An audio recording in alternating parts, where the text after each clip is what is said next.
good? Okay, yeah, we are good. Yeah, just signal to them. Good morning, everyone. Could members please take their seats?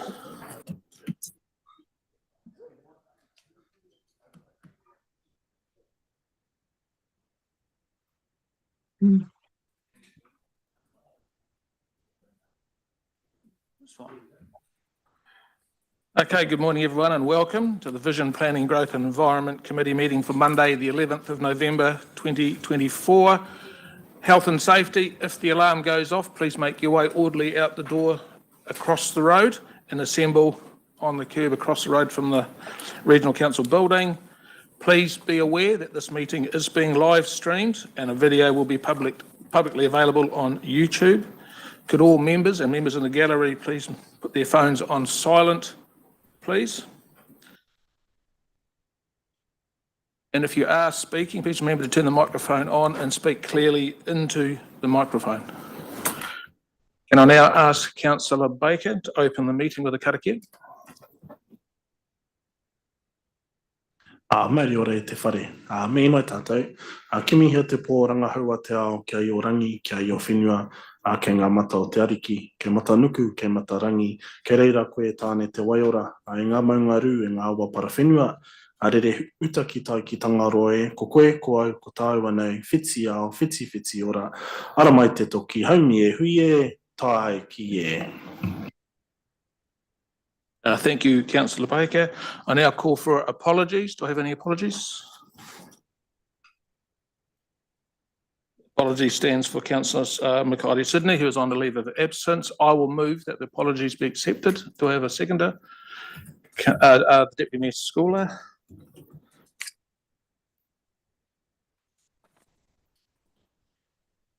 We have no public forum today, but I note that we do have Redwood Lane landowners speaking in the publicly excluded section of the meeting today. I have one acceptance of late items as part of the public excluded agenda. I'm hoping all the members received that over the weekend. Do we have any confidential business? We need a mover in a second. Oh. I will move that the late item be accepted. Do I have a seconder? Councillor Kurak. No items, no confidential business. We have no change in the order of business as it stands on the agenda. Confirmation of minutes for the previous Planning, Growth and Environment Committee meeting held on the 14th of October. Do I have any corrections? No corrections, then I move that the minutes be accepted. Do I have a seconder? Councillor Baker, thank you very much. Do I have any declarations for conflict of interest? Just one, Councillor Kurak. Redwood Lane, owner of number 4 is a friend of mine. Just make clear, I've had no discussions with him. I've not participated in anything regarding that matter. Thank you.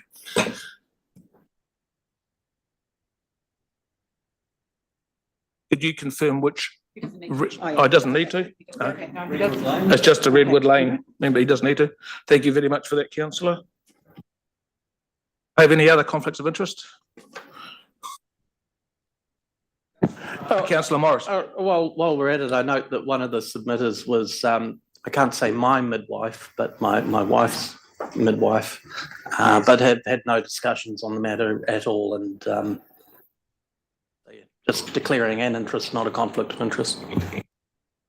Thank you very much, Councillor Morris. If there are no others, thank you very much. We now move to item 9.1 of the order of business today, refresh of the Smart Growth Strategy and Stocktake TCC projects. Christine Jones will open this and Andy will speak to it, and Penny. Thank you. So this report comes from a discussion that was held with the new council through the induction and briefing process. So as you're aware, Tauranga as a city, but also the broader sub-region is experiencing significant growth. But we are not currently meeting the national policy statement in urban development in terms of the required land supply. So there is a shortage in terms of both residential and business land. The council, the newly elected council, quite rightly sought to understand that in more depth, and we have had some further briefings.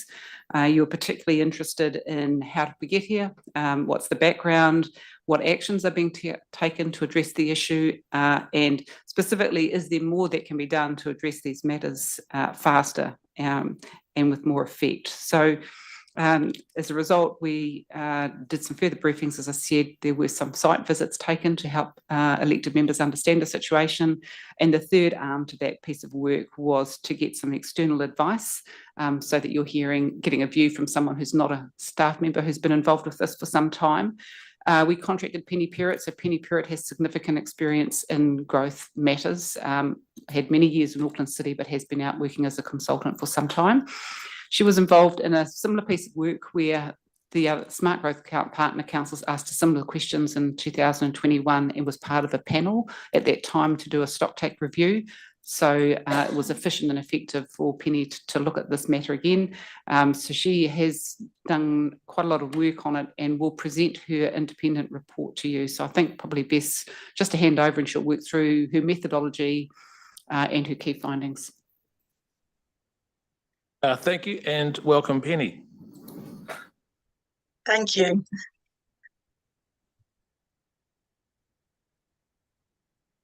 Hopefully you can see me.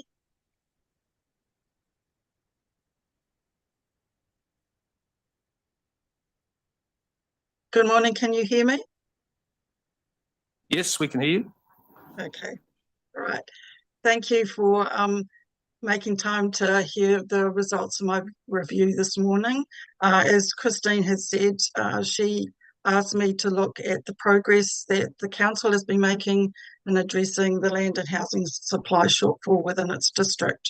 I've got a few context slides that I'll go through really quickly, and then I'll get into how my findings of the review. So very quickly, the slide sets out the questions that I was asked to investigate, whether or not the council is taking appropriate action to address the land and housing supply shortages, what are barriers to addressing those shortages, and what might be other actions that could be taken to enable more land or housing to be provided. So Christine has briefly mentioned this today, what were the drivers for the review, and I know you've been briefed on these particular issues in the past. I think the key thing to be aware of is that that as a Tier 1 local authority underneath the National Policy Statement Urban Development, the government has certain expectations of how you are addressing housing and land supply, and also how you are upzoning existing parts of your existing area for more housing.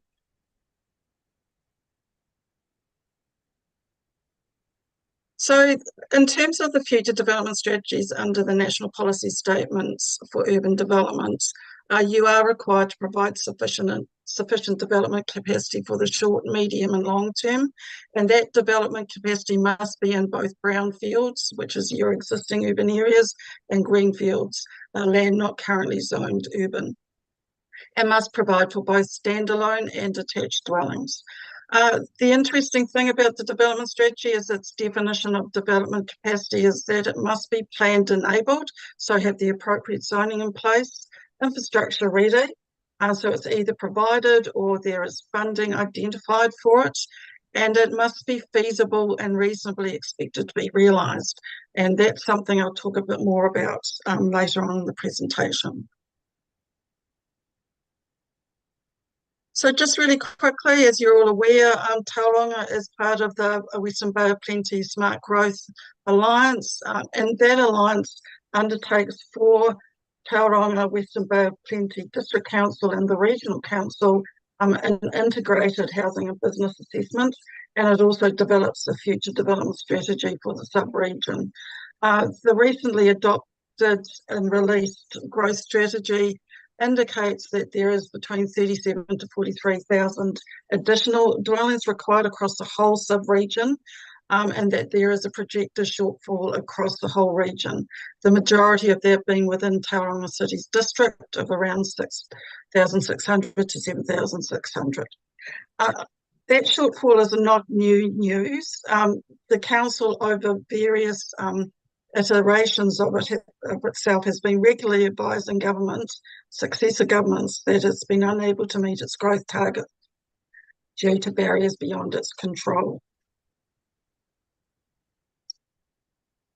So these slides, the next two slides, are really about giving you a sense of the complexity of enabling both land supply and housing supply.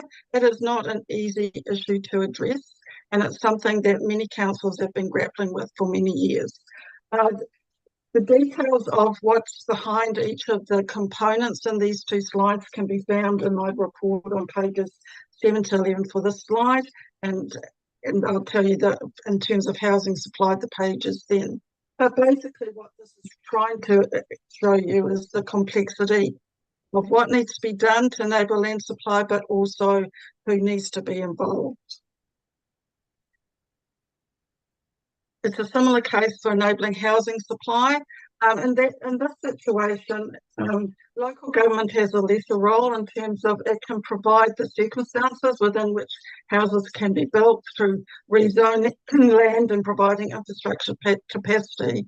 But it's really construction feasibility and market preference that drives whether or not actual houses are built.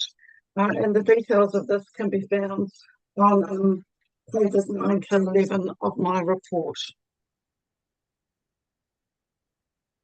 The review methodology that I followed was in two stages. First was a desktop review of various documents provided by council staff or sourced off the internet. There were also interviews with 4 council staff and 14 external people, and the names of those people are found in Appendix 2 of my report.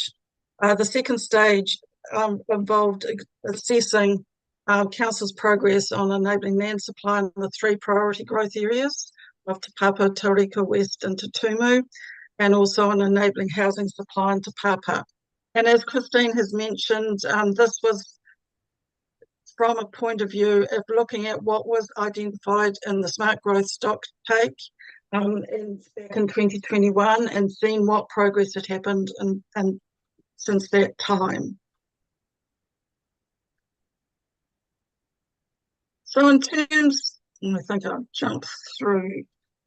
In terms of the interview themes and things that came out from the interviews, the key things around land supply constraints was Tauranga's district boundaries, central government policy, infrastructure and funding, the role of smart growth, and financing and funding for growth.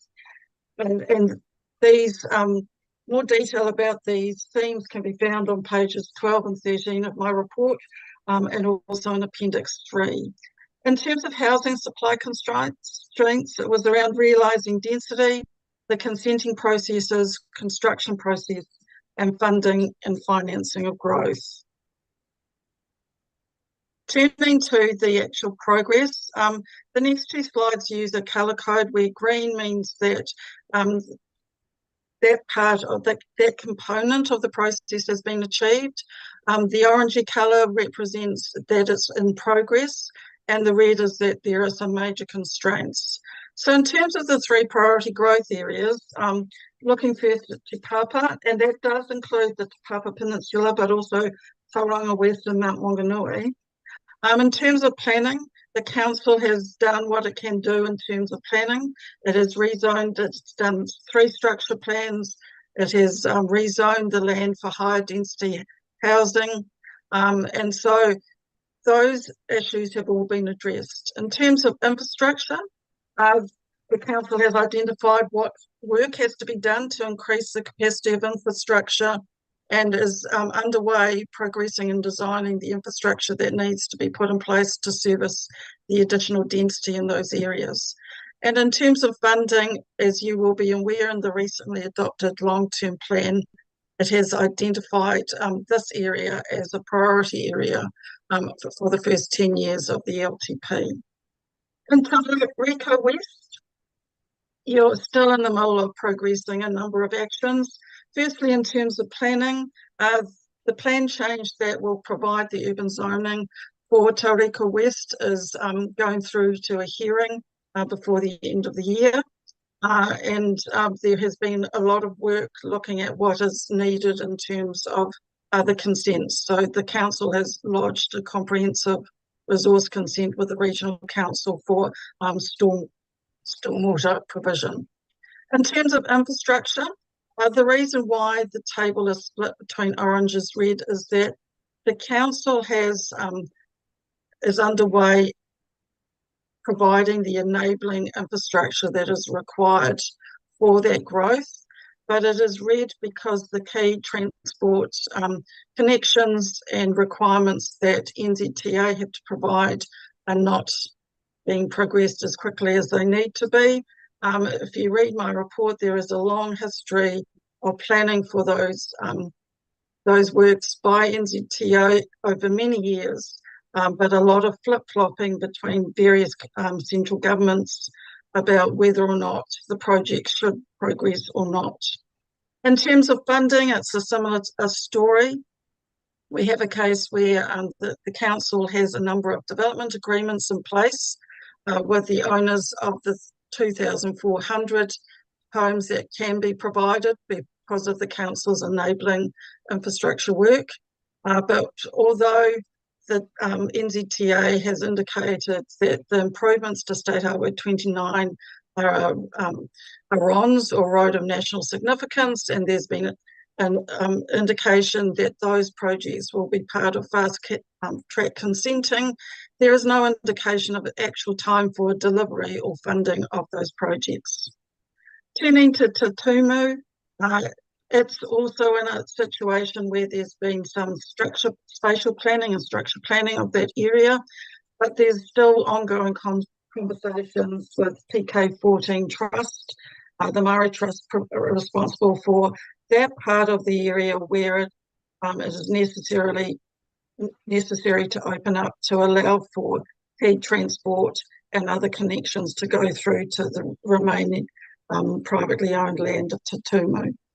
In terms of infrastructure and funding, they tend to go together.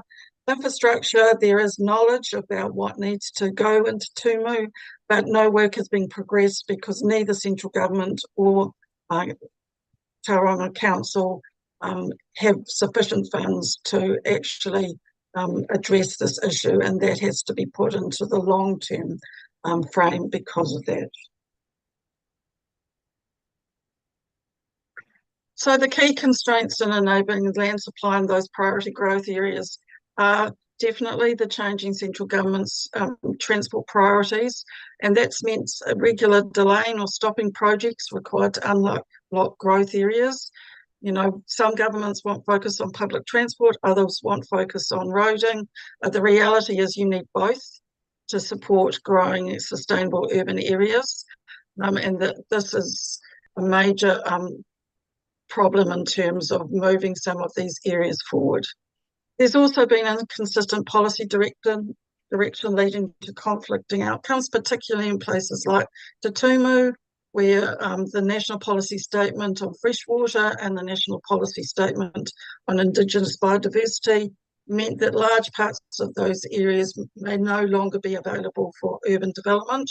And it was only through some very hard work by your staff that managed to get some of the wording of those national policy directions changed to recognise some of the issues that they had produced. There's also a constraint, which is the council's ability to finance and fund all bulk infrastructure required in all of these places, and the complexity of finding acceptable solutions when land is in multiple area ownership. In terms of looking at housing supply, I only looked at Te Papa because that's the only area which is at a stage where additional dwellings can be built. In terms of local authority actions, you have been progressing a lot. So as I've said before, you've put in place the zoning that allows for more dense products of terraces and apartments.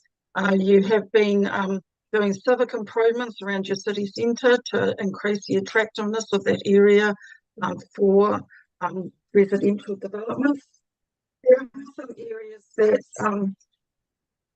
do need some improvement in this area, and one of those has been around the consenting process, where there is a need to ensure that resource consenting, building consents, and also consents and approvals to do with assets are integrated, timely, and consistent. In terms of commercial feasibility, there is an increasing development of up to 3 stories in both townhouses and terrace houses, particularly in Te Papa Peninsula.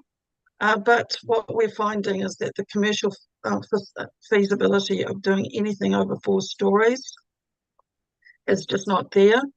Some of that is to do with ground conditions and the cost of foundations to build anything over 4 stories. I also think there's a lack of existing developers within the district who have experience in doing more high-rise developments. And there's also avoidance of risk because of what we're seeing across New Zealand is at the present time several high-profile construction companies failing. And so there is a risk aspect of not wanting to get into a product that there is no experience in. With the market preference, I think you're seeing a slow uptake of intensification, and that market preference probably needs to get some examples of really well done denser products to remove some of what is usually a perception of what high density means to communities. And unfortunately, there is still perception out in the wider community that that density means problems with closeness of neighbours and unruly behaviour, as well as some of the unfortunate examples of density that happened in England back in the 70s and 80s. So the key constraints in enabling housing supply are just what I've talked about. Bank lending requirements is a big one, where they're requiring pre-sale agreements. So that actually means that, pre-development agreements. So that really means that people have to buy off the plans. It's not something New Zealanders are keen to do. They like to see the product before they commit any funding. And also we've got existence in some parts of Te Papa, mainly in Mount Maunganui, where there are private covenants which limit the development of more than one house per site. Doesn't matter what the zoning says, those covenants prevent that from happening.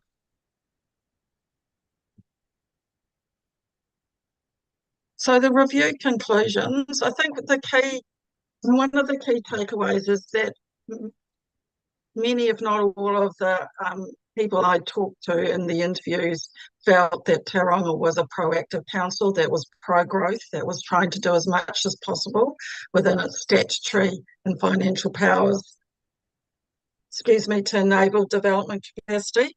From my view, and looking back over the history, it is proactive. It has been an active partner of smart growth right from the beginning, identifying priority growth areas well before any central government requirement to do so. It has been actively progressing spatial planning and structure planning and plan changes in Te Papa and Tauriko West. To Tumu, it has kept in there having conversations with the Māori Trust to see if there are ways forward that are win-win for both parties. It has committed funding in its LTP for key infrastructure in Tauriko West and for Te Papa. And it is also one of the few councils across New Zealand to have actually amended its district plan to comply with the medium density residential standards required in the MPS, urban development.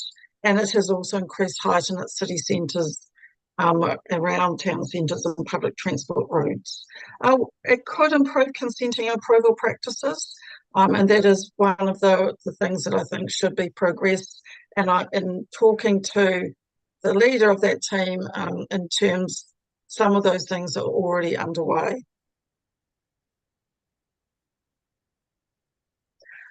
some of the barriers to addressing land and housing supply. As I've mentioned before, it's got constrained boundary and challenging physical characteristics. And that really means that the non-urban land that remains within the district, which is limited, has complex physical and or ownership constraints. There is no further land to expand urban activities onto. So future greenfield opportunities actually lie beyond its boundaries within the sub-region, but potentially beyond that as well.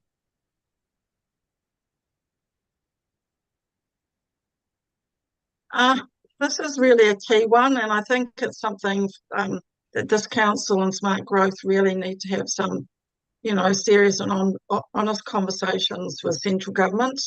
There is a lack of recognition by central government of the critical role it plays in enabling land and housing supply, and that is really about limited recognition of that increasing the development capacity enabling dwellings actually requires a coordinated, committed approach over many years and across multiple government agencies. We tend to think, when we think of growth, that it's Ministry for the Environment, Ministry for Housing and Urban Development, perhaps NZTA, but Treasury, Ministry for Education, Ministry of Transport, the Health, all play a part.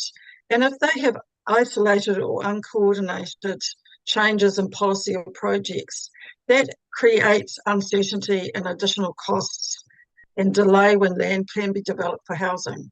It also sends mixed messages to local government and to the market. And an example of that is that in greenfield situations and even in brownfield situations, people want to know that there are schools available for their children to go to. And so they look to see whether or not, if they're going to buy a house into an area, is there capacity in the local school? Is there a new school but going to be built with greenfield?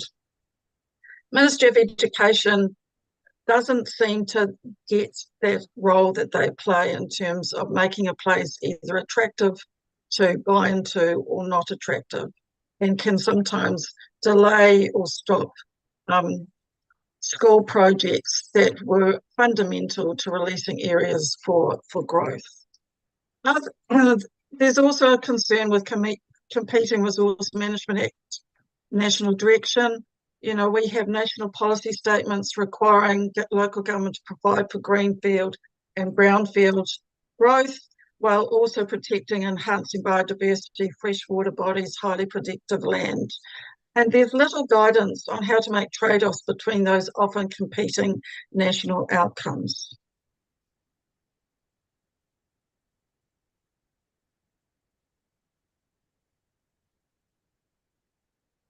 Okay, in terms of other barriers, there's also the requirements for 30 years of development capacity to be plan enabled within the MPS urban requirements.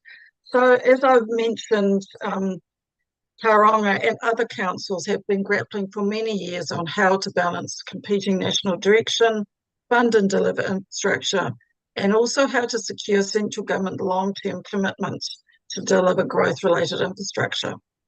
Those councils have been focused not only on delivering additional dwellings, but also on creating sustainable communities and neighbourhoods. And I think many of us would agree it's not just about housing numbers, it's about the type of communities we are creating by providing for additional growth in our districts. It's difficult, if not impossible, to identify with any certainty what will be feasible in 15 to 30 years' time. And that's because of changing construction and engineering techniques, market preferences, political and economic developments. Requiring local governments to make medium to long-term development capacity assumptions and funding provisions based on today's market and isolation of knowing those future conditions is problematic. And I think many of these Tier 1 councils would have examples of land that 20 or 30 years ago, they had no expectation that it would be needed for urban development, but now is being opened up for urban development. In Tauranga, the Lakes area would be an example. In Auckland, Hobsonville, 20 years ago was an Air Force base, and now is a thriving urban community. There's also the issue with the MPS urban development, which fails to acknowledge that cross-central government decisions to delay or stop or not fund wholly certain infrastructure projects can fundamentally affect what is enabled and what is feasible development capacity. Some other barriers to addressing land use and land and housing supply are funding growth-related infrastructure. As you know, local government has limited or partial tools available to finance the cost of new water, wastewater and stormwater bulk infrastructure. There's only partial funding from central government for non-state highway transport projects, but that is subject to changing central government policies and priorities.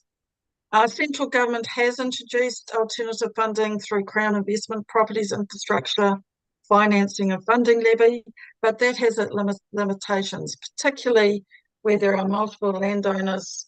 The cost of the required infrastructure are high and it is difficult to determine who benefits. And local government has been signalling for quite some time that other financing and funding tools are needed to enable more infrastructure to be built sooner.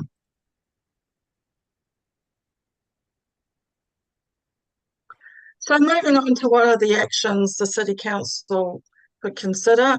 One is to be open to revisiting in the future land currently deemed unsuitable for growth due to complex land ownership or community concern.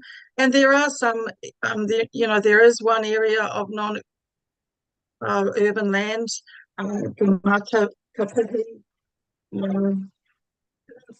where because of complex land ownership issues and community concerns, it remains rural. That might be an opportunity that the landowners want to revisit in the future, particularly in terms of providing for whānau or long-term leasehold land opportunities. There's also the issue around whether or not the hospital will move to the Greerton Racecourse. And if that does happen, then the council needs to work very closely with central government, who is the landowner, to make sure that that area becomes really an example of well done urban development. If it doesn't move to the racecourse, I do believe that the council should keep open the concept of having some of that racecourse used for residential development. It's a practice that happens particularly in Australia, but also can be seen in Auckland, where Alexandra Racecourse, Green Lane and Avondale have all had land set aside and developed for housing that is integrated with the running of the race courses. Not so much with Avondale, but definitely with Green Lane, Ellerslie and with Alexandra. I think it does need to progress current actions to make the council's resource consents processes timely, integrated consentence, and it needs to advocate to its smart growth partners the need to identify areas outside of the council's district. I think it would be wrong for smart growth to rely on intensification of Tauranga as the answer to the shortfall within the sub-region. I also think there's an opportunity for the smart growth partners to really cement their commitment. At present, there's been comments about regional councils putting in submissions to resource consents or plan changes, even when they are in priority growth areas. And I think we need to ensure that smart growth partners are working together in a coordinated way and support each other's actions that are there to realise the growth. I think the smart growth partnership should also be used to have effective and integrated advocacy to central government, particularly if it is one of the 5 regions invited to be part of the regional deal framework, to work on current RMA reform, and also to really push for changing the requirements in the NPS so that yes, have planned enabled infrastructure and feasible reasonably expected land for the next up to 15 years, but recognise that beyond that, it's really difficult to do. And in fact, it's not helping anybody to have such a constraint in place.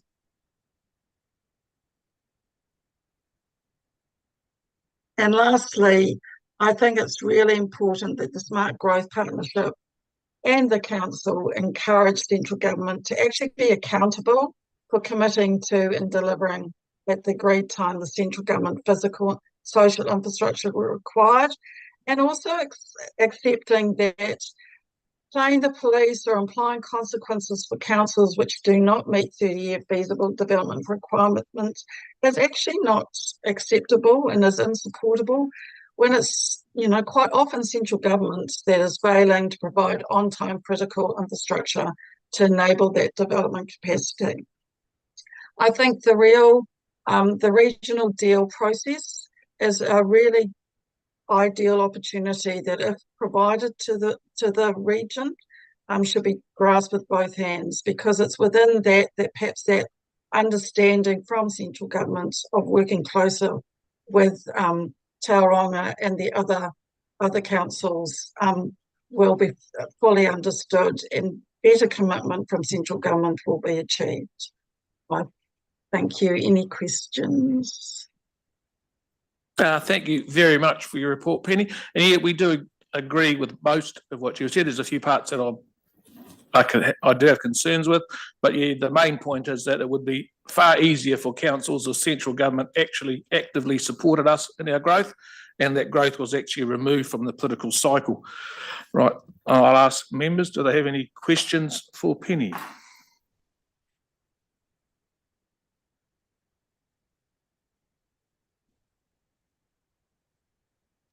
Oh, Penny, it appears Yes, that I you're... have. Oh, sorry. Councillor Scollett. Thank you, Penny. I believe we have heard most of what you've included in your report from our induction and updates with the team in Tauranga City Council.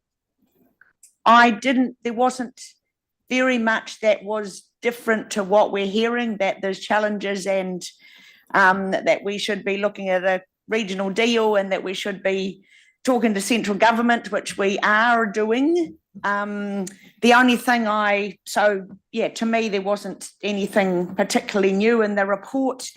The only thing I didn't hear you say, you turned away from the microphone when there was one other region of growth that we weren't currently considering that you would suggest we did. You turned away from the microphone. Matapihi. Sorry. Okay, which is, okay.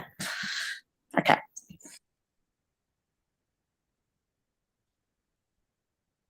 Councillor Crowther. Yeah, thank you, Penny, and got three or four questions, but I'm not sure if are these questions for staff at the same time, or is that okay? Just for Penny. So yeah, if you want to leave that for staff, one of them was the report states that we must provide development capacity that is infrastructure ready, that exists, was funded for the medium term. So I'm just wanting to look at, I'm a little unclear of whether we are compliant in that respect through to 2034. And if, because when I read it, it sort of says exists or is funded for the medium term, which is the 4 to 10 years. How secure, like I'm trying to get a definition of what it means to be funded.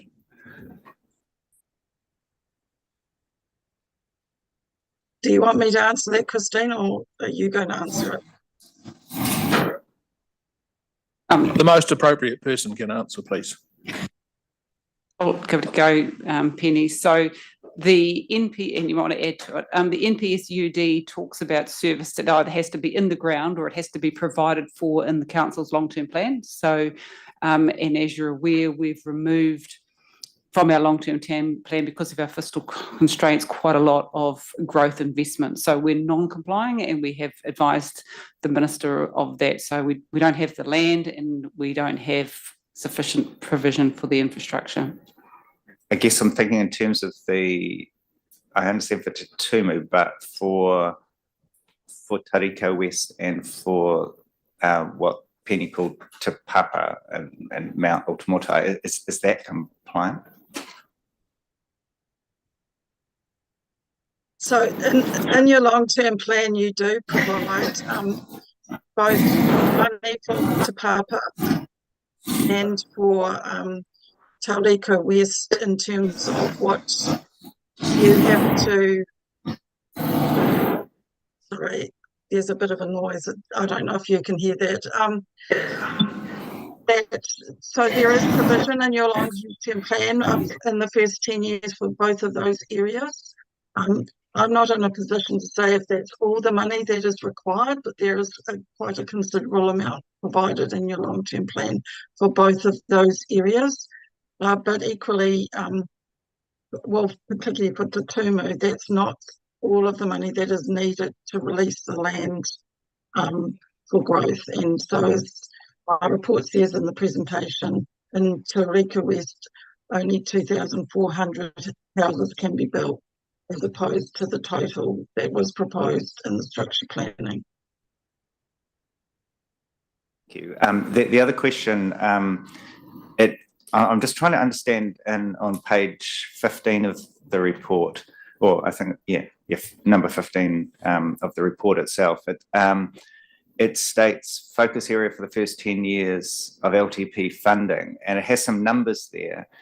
And I've tried to get my head around them, and I've certainly, the Otomotai intensification, I think, is not quite right. We picked this issue up as well on Friday. So those numbers are the 30-year numbers, not the 10-year numbers.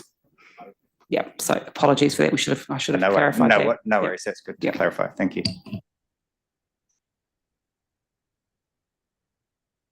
Do I have any more questions for Penny or the staff?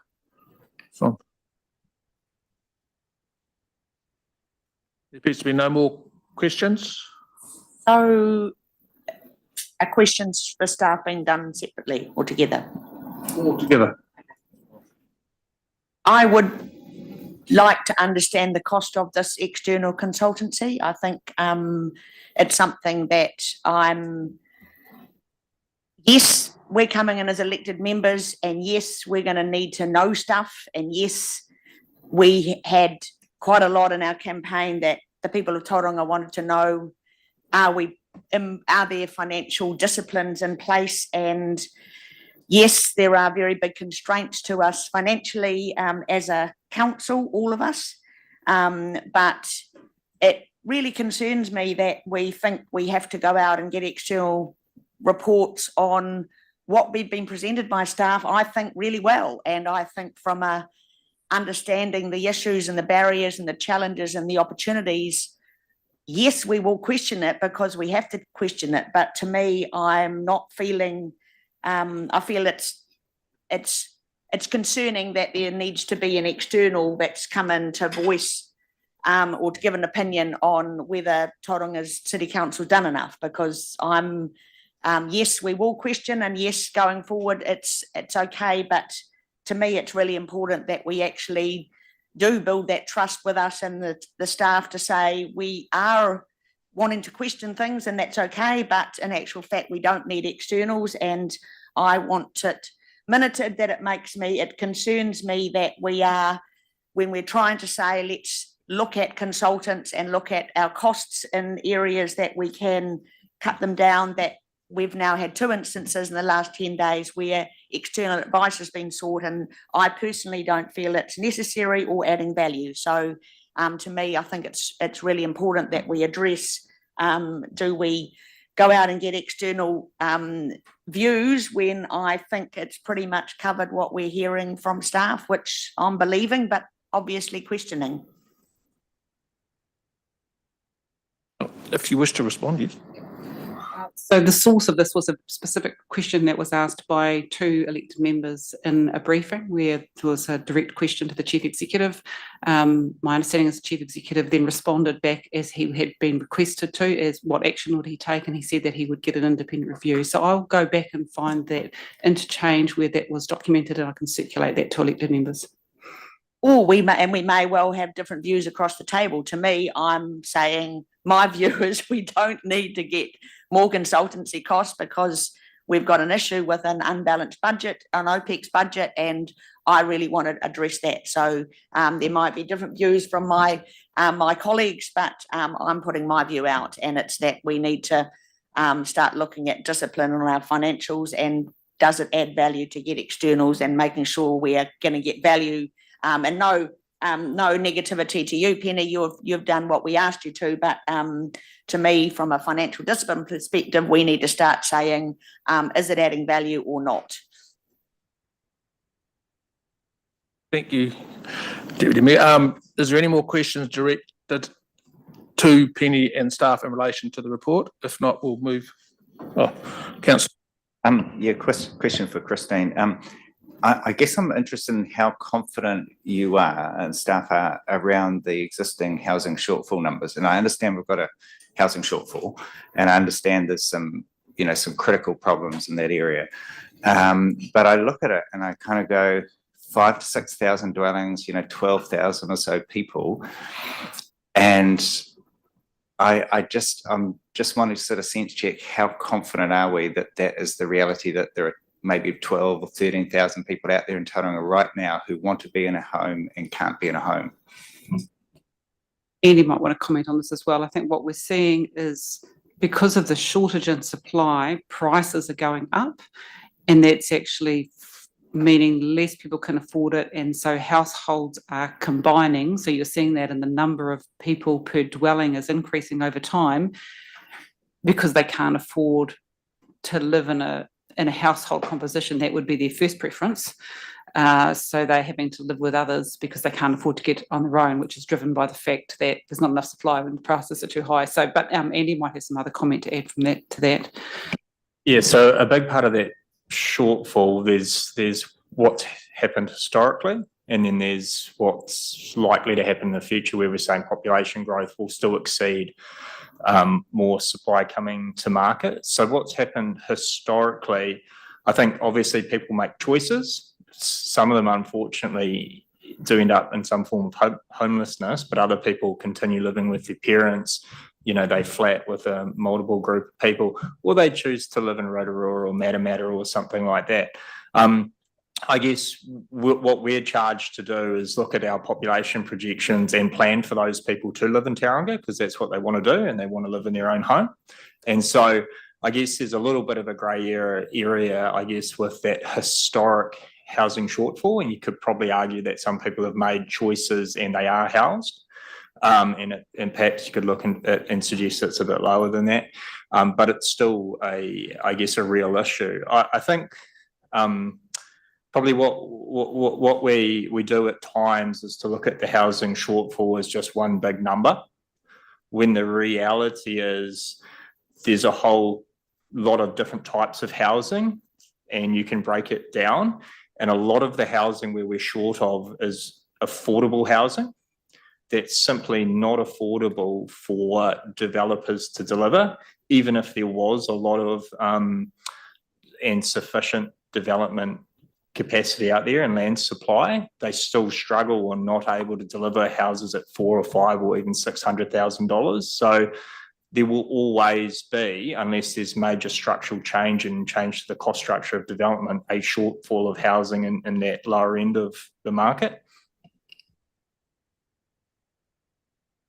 Can we just, Councillor Crowther? Yeah, just while Andy's there, I guess the flip side of that then, and I do want to reiterate previous comments that I think the Smart Growth Strategy is a great piece of work and very, very helpful. I've always struggled a little bit, if we do currently have that 5,000 plus dwelling shortfall, and then when I look at the projections, we seem to be always behind until right near the end of that period. And I note that for, say, Te Tumu, if we manage to get that going, we say Penny's report states potential for 4,200 additional dwellings by 2054, and then 2,300 beyond that date. Is there any element of us being able to go faster in any area within the 30-year period, to avoid the risk that if there are maybe 12,000 people now who ideally want to be living somewhere else in Tauranga, that we won't end up with that shortfall just going all the way through. Is that, have we, within that smart growth strategy, have we basically looked at everything we can do realistically, or have we, because of funding constraints, is the actual strategy itself, if you get my gist, is it that the strategy's fine and we just need to fund it, or is it that built into the strategy that there was a bit of conservatism around the funding anyway? I think it's the first. We have looked at it all, but Andy, I'm just wondering whether it's worth covering that piece of work that we did where we looked at all the available land in Tauranga, including that rural land study. You might want to just quickly refer to that, because I think that's probably picking up the key point that Councillor Crowther is asking. Yeah, I'd agree with Christine. The real issue is around funding the delivery of the smart growth strategy, and if we could do that and perhaps do that faster, you might be able to bring on some more of that supply. But in the city, we have undertaken a number of planning studies. So we've looked at all of the rural land, probably about 5 years ago, through our rural land study, and said, is there anything else that could be developed? Didn't identify anything that would be simple to develop. It did identify the Tara Road land, which is going through that fast track consenting process, but said it's a difficult piece of land, and it is. So we'll see where that gets to. And we also undertook the Welcome Bay and Ohauweri planning study, which identified development opportunity out there, but major transport investment requirements that were deemed to be unaffordable to unlock that. I guess what we do have the ability to go forward, and it's not really in council's control, as in the private sector's control, that intensification is zoned many hundreds of thousands of units, and it's about getting the private sector to action that and deliver. That is the biggest opportunity, but it is constrained in some parts by investment, but generally there's capacity for at least more intensification to happen quicker. It's really constrained by the development economics, as I think Penny has pointed out. Penny, would you like to respond to that question? I was just really going to say what Andy has just finished up saying, is that there's one thing about providing land for development, housing development. It's another thing to actually get that land developed, and there are a number of reasons why land doesn't get developed. Some of them is to do with the feasibility and costs. Some is to do with the fact the landowner is quite happy with how they are using the land, and even though the zoning might allow them to build, a greater number of houses on their land, they're quite happy leaving it as a single house site until they die or move somewhere else. And the third thing is that there is the element of developers drip feeding land into the market, because if they release the whole of their subdivision all at the same time, it does have an impact on the price that they can ask for. And so that does happen with large subdivisions as well. I'm not suggesting that there's anyone in particular in Tauranga that's doing it, but it is a known behaviour of large greenfield developers across New Zealand. And that's fine because they own the land, but it's those things that are stopping houses being built, not the zoning in Tauranga. Thank you very much, Penny. Councillor Morris, I believe, was next in the queue. Thank you, Mr. Chair. Thank you, Penny and team. Been reflecting on the presentation and the report, and it seems to me that government appears to be kind of a bad manager. It sets the parameters for which one has to work, doesn't give you the resources to do that work, and then frustrates you while you're trying to do the work.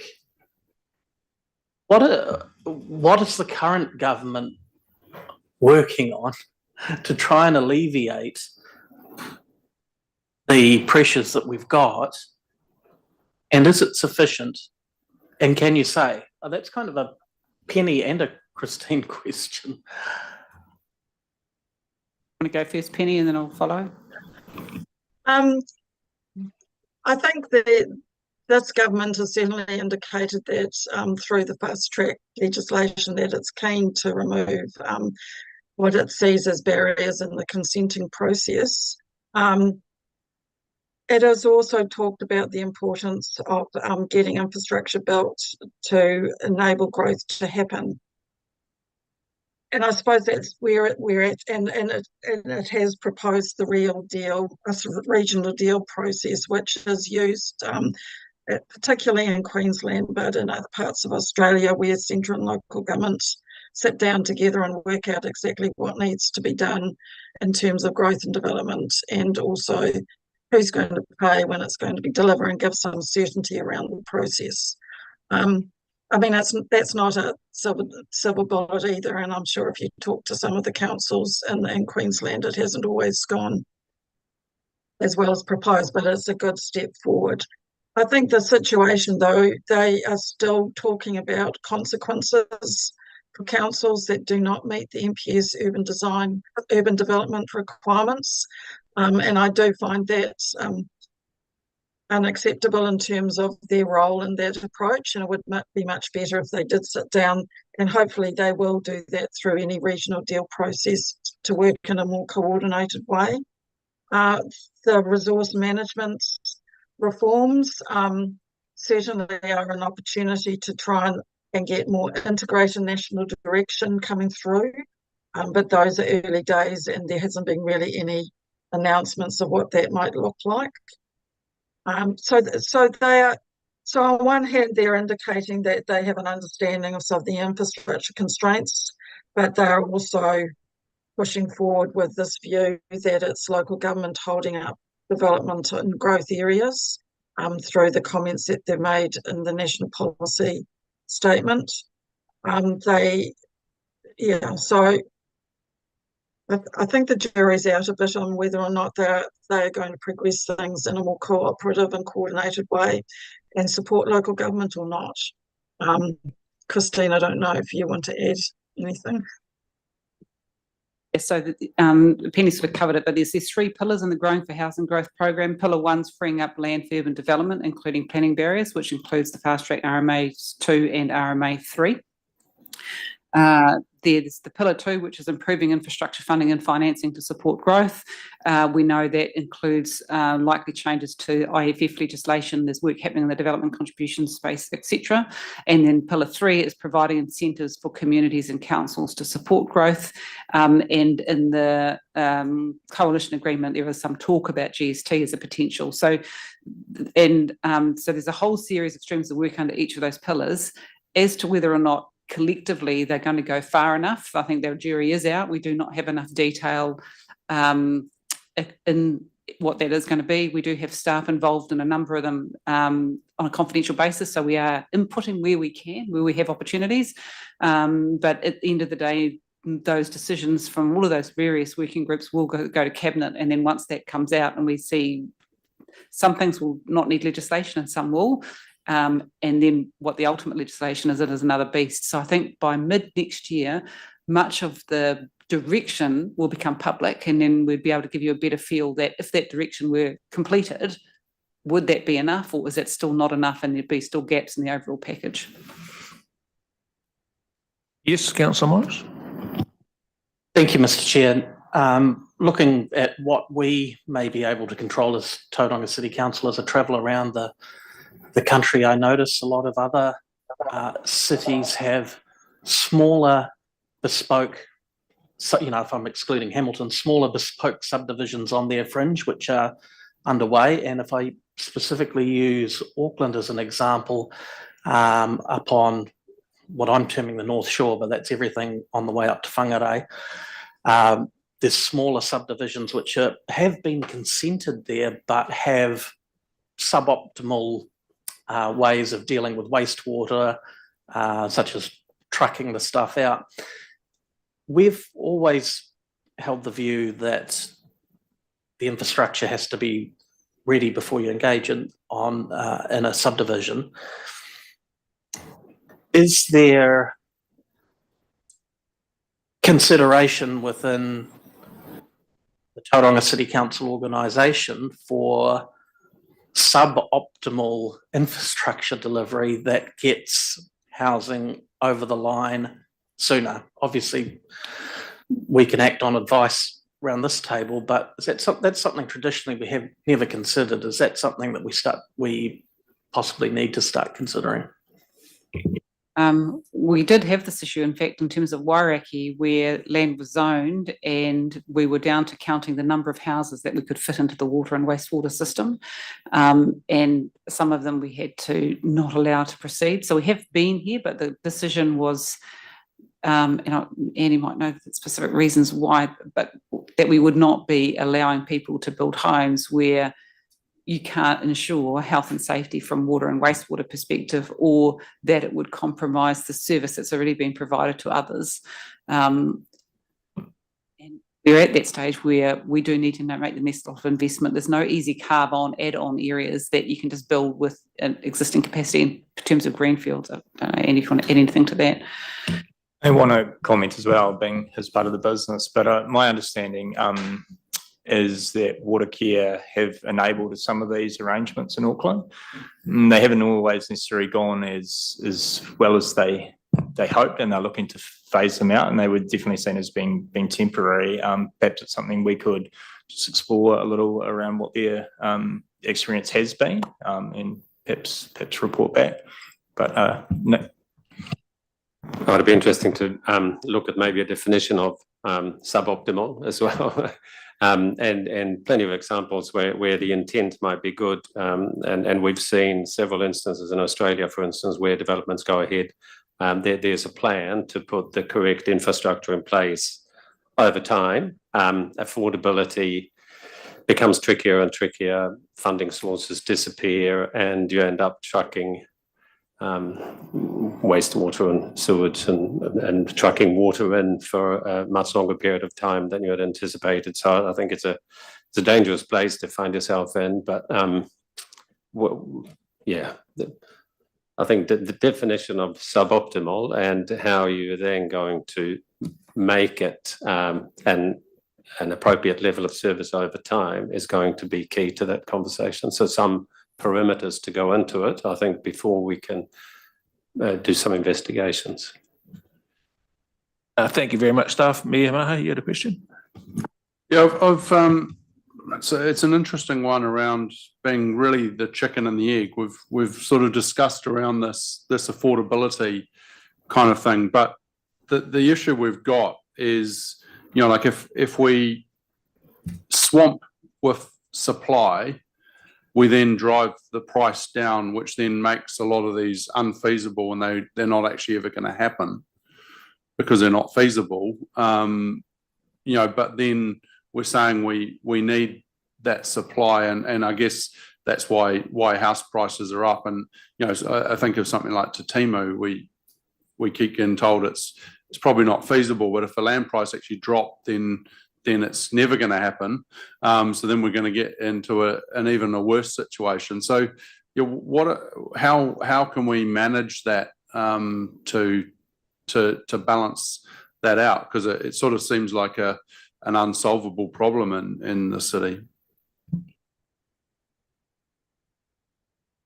I guess my comment would be that I guess what I'm hearing is that if we release a lot of land, the land price will come down and the development will be a lot more affordable.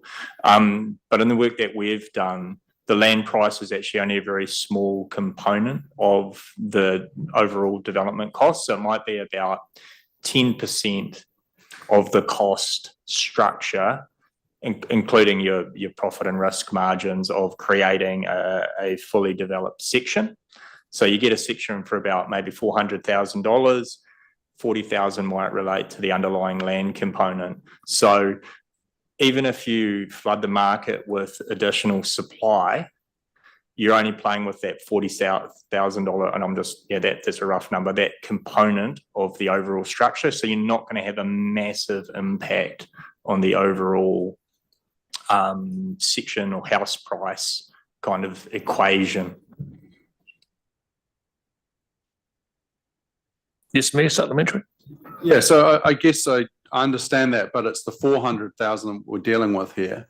Because if they can sell it for 400,000, maybe it's feasible, but if they can only get 350 because there's a lot more supply, it doesn't, so it's not really the underlying land price, it's more the selling price.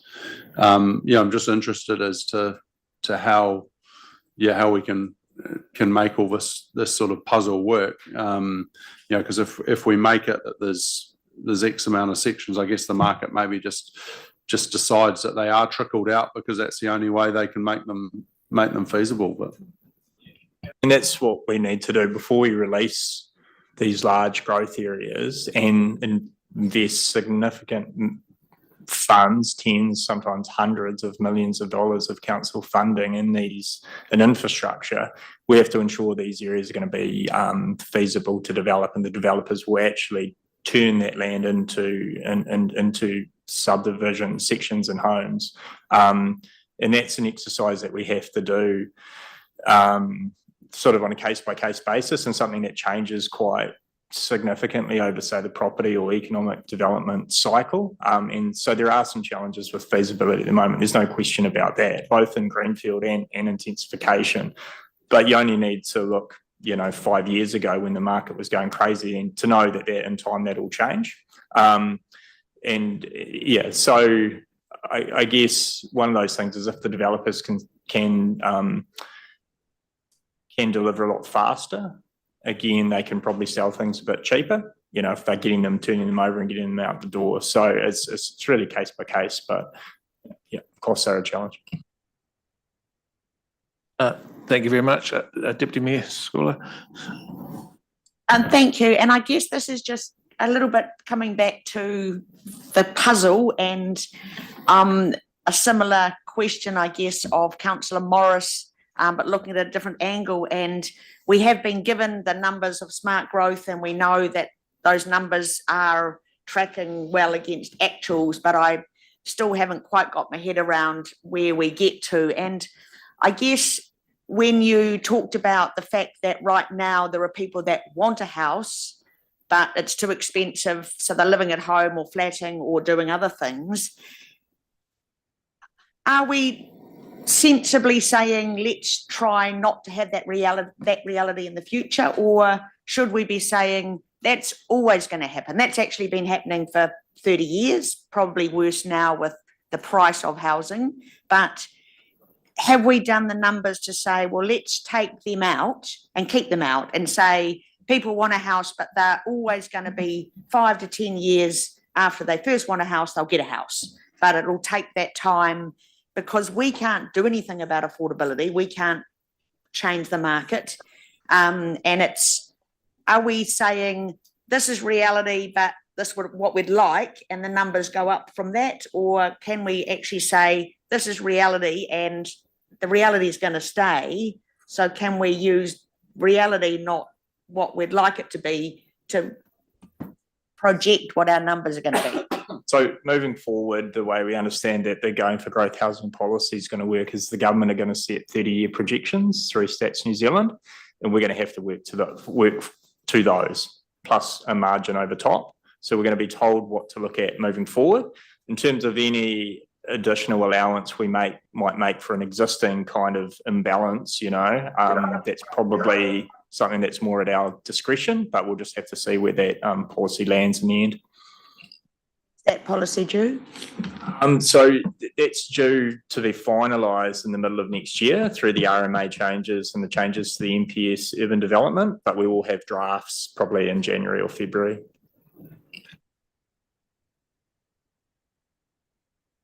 Thank you. Councillor Kudak, you had a question? Yes, I have. So going back to central government and looking at removing barriers, one of them identified in the report is covenants. Potentially, government can bring in legislation to wipe all covenants, and that would that help a lot in terms of intensification, improving uptake on that? How restrictive currently are, firstly, most of the covenants that are in place already, and potentially moving forward, could that be an issue?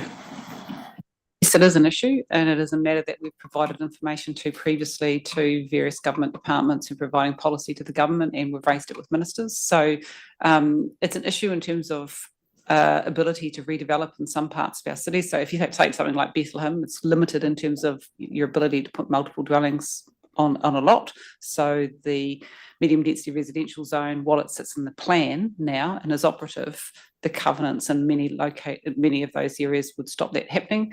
And it also impacts directly on affordability because the covenants specify things like type of building materials, etc. So it's a policy issue that I understand has been discussed previously and is a matter that is still being raised, and we continue to raise it as Tauranga City Council whenever we get the opportunity, and we'll keep raising it through these reform processes when there are submissions, etc. But currently, there hasn't been any change to that policy position. Adding to that, if I could just add to that answer, if that's right. I think it would have a material impact. You've got a number of high value areas in the city that are heavily constrained by covenants. Bethlehem's a good example, but parts of Papamoa as well. Those are the types of areas where you would expect redevelopment to be happening, terraced houses to be going up because they can kind of fetch top dollar, and therefore they're more likely to be feasible to deliver. And we're seeing, I guess, those terraced housing popping up in more low and moderate areas of the city already. So you'd expect they'd go well in locations, for example, like Bethlehem.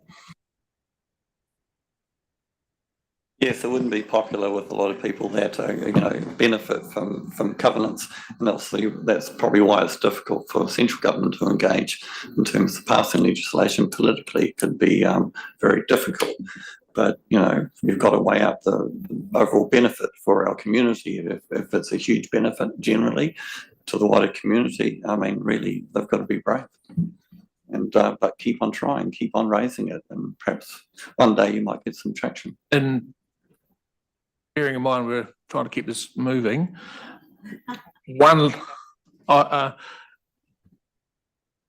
Penny's feedback from that statement. One more question from Councillor Schuler, and we'll move forward. Penny, can you respond? Yeah, I think in terms of removing existing covenants, that's probably quite challenging for any government, and probably particularly this one, which is private property rights. But I do think there is a role for this government to prevent covenants being placed on new development in greenfields in your priority growth areas. And talking to a number of developers who are long-term developers in your greenfield subdivisions, they do intend to keep on using covenants. And I think the best way for central government to help Tauranga is to actually prevent new greenfield areas like Te Tumu, like Taurika West, and areas that are yet to be developed in your other smaller growth areas, not to be allowed to put private covenants that prevent multiple unit development. Thank you very much for that. And Councillor Schuler. Thank you, Chair. May only be one question. I just was out of interest there, your part in the report about consenting, just how much of the big overall picture in terms of what we're doing and can do is that a part of the equation? And depending on the answer, I'll have another question. So consenting is one of the main inputs that a council has in enabling housing supply in particular. The more timely, consistent and integrated consenting approach the council provides, the quicker development can happen in those areas that developers want to release for housing. So while it's not the major driver of housing supply, it's something that is within the control of council, and to get a good consenting process running, and also with the support of the regional council, because they also have to issue consents. If you can get that working really well, then that avoids, developers blaming council for holding up situations, and means that, it really does lie on the feasibility that there are processes in the market to get that housing built. Thank you. I think you've answered my second question as well. So thank you very much. I'd like to thank the staff for their report and their input and their answers that they've given today from the members. I think the questions of staff has ended. I would like to table the motion that is before us today, that the Vision Planning and Growth Environment Committee, A, receives a report refreshed of smart growth strategy and stocktake of TCC projects, and B, agrees to further engagement of the review report and its findings as undertaken through the Smart Growth Partnership and with the property development sector, with subsequent reporting back through this committee. Do I have a mover? Councillor Kudak and Councillor Morris. With a C? Do you have a proposal? Yeah, I do have a proposal for C, which Councillor Currick might consent or indulge me with. It's C, asks for a memo on temporary infrastructure options for greenfield subdivisions in lieu of long-term infrastructure. And the reason why I'm proposing that is twofold. One, because we need to look under every stone in terms of housing supply. And two, I think it's not a lot of work, but if we're going to be asking for work from our team, it should be formally sort of captured, I think, by resolution. Councillor Kudak, as the mover of this, are you happy to accept that? Yes. Yes, Christine, can you clarify? Clarify. So a memo would normally be an informal information, whereas a report would be coming back to a committee. So you're looking for a memo? Yes, because rather than a full-blown Full-blown thing, thing, it may trigger further questions, or it Happy with might that? be That's happy fine. to Just want to check what lie. you're looking Yeah. for. That's fine. Thank you. Do I have any discussion on this motion as it sits on the table currently?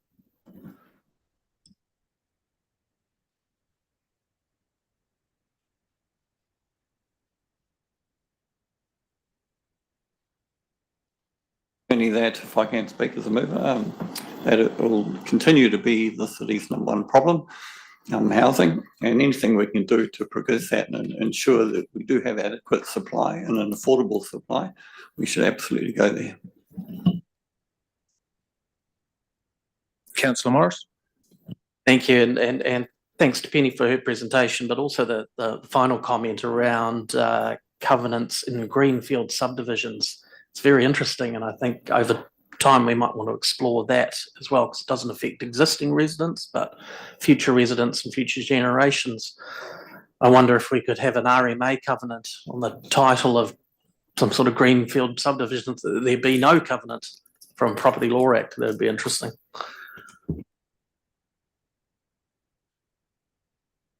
Deputy Mayor? I just wonder if that, I agree with Councillor Morris and the conversation, and I just wonder if the memo also looks at whether there should be a, to understand what we can do with central government in terms of restricting covenants on greenfield development. Or that's a separate D. Oh, it's it, okay, thank you. Do any other elected members?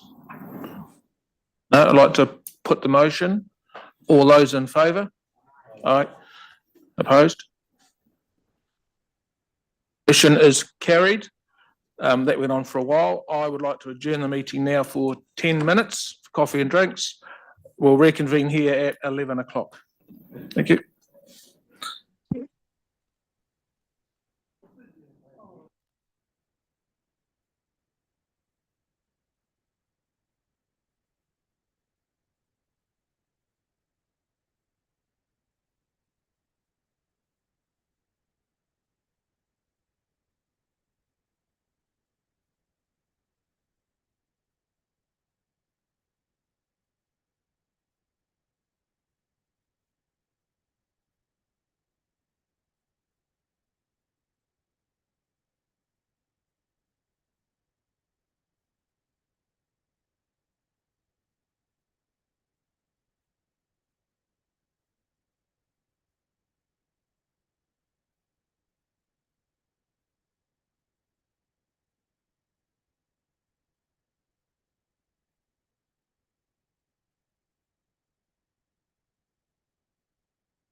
our meeting.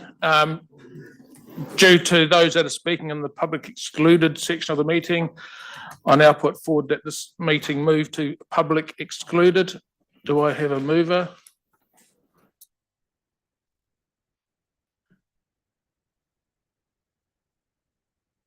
And Deputy Mayor Scola will second.